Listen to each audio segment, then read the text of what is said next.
Hadir jam 10, saya keluar jam 3, berarti saya di jalan sudah 5 jam pemeriksaan.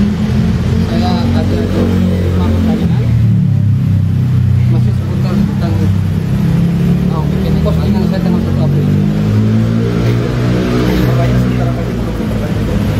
25 pertanyaan itu saya pertama ditanyakan tentang saya mengenal Pak Jokowi atau tidak. Saya jawab bahwa saya hanya mengenal beliau sebagai seorang presiden. Saya bertemu dengan beliau itu di acara formal partai jadi tahun 2022 dan 2023 sekitar itu.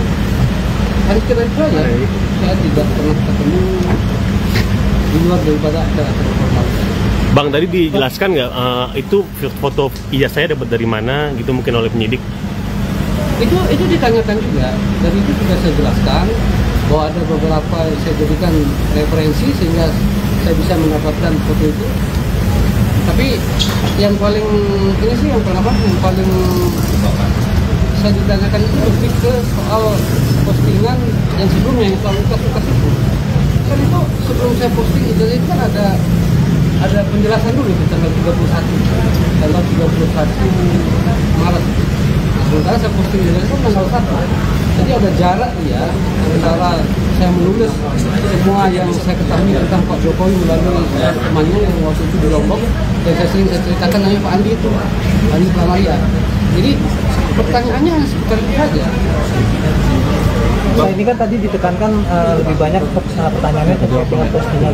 Ya. Bisa dijelaskan tuh sebenarnya postingannya tentang apa? Ya tentu polisi kan menggali niatnya ya. Kenapa saya harus memposting itu? Ya saya jelaskan bahwa postingan itu saya posting karena banyak sekali pertanyaan yang menuntutkan saya ketika saya menceritakan Pak Jokowi berdasarkan cerita dari Pak Andi itu, akhirnya saya posting itu. Itu saya juga ceritakan sumber-sumbernya.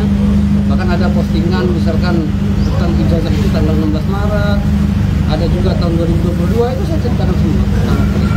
Artinya postingan itu bukan dari abang dapat sendiri tapi dari akun abang? Oh enggak.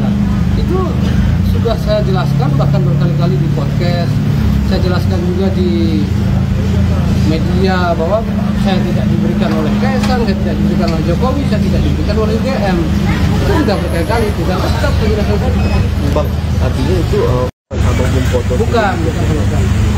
Jadi share-sharean dari grup gitu bang? Kalau dasar keyakinan kenapa saya mengatakan itu asli, itu kan sudah saya sampaikan juga di beberapa kesempatan bahwa saya mengatakan itu asli karena itu foto itu pernah diposting oleh UGM sebagai sumber dari ijazah itu kan. 2022 itu pernah diposting oleh UGM, identik juga dengan yang dikeluarkan oleh UGM. Itu yang membuat saya menulis bahwa itu asli gitu. Bang, terkait dengan aduan yang ada di Barreskrim ini kan mempersoalkan juga terkait dengan unggahan abang yang memposting dokumen pribadi seseorang gitu kan. Nah, itu gimana bang tanggapannya? Apa tadi? Yang mengunggah itu kan jasa Pak Jokowi itu kan dokumen pribadi ya bang. Oh, nah, itu diunggah oleh abang gitu. Nah itu gimana bang tanggapannya? Saya rasa begini kan, kalau terkait dengan kepemilikan dokumen pribadi, itu saya rasa Pak Jokowi tidak persoalkan. Karena sejak dari tahun-tahun sebelumnya, ijazah itu kalau secara identitas pribadinya, itu sudah terpublikasi sejak lama, tapi dalam bentuk yang hitam putih. Republika misalnya itu sudah posting tahun 2002. Download Tribun X sekarang, menghadirkan lokal menjadi Indonesia.